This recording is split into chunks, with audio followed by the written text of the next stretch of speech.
maraming shoutout sa inyo lahat mga idol. May mga nagtatanong sa mga comment natin.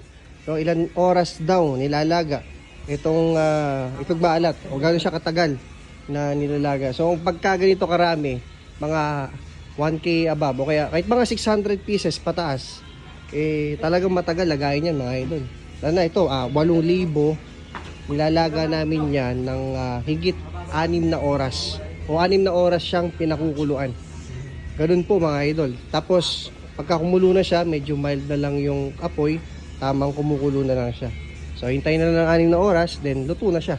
So minsan depende. Kapag tinignan namin, yung gitna medyo hilaw pa, dinadagdagan namin ng 1 oras. So minsan nagiging 7 oras pa ang paglalaga namin ng itlog maalat. So okay, medyo marami-rami kaming nilaga ngayon, no?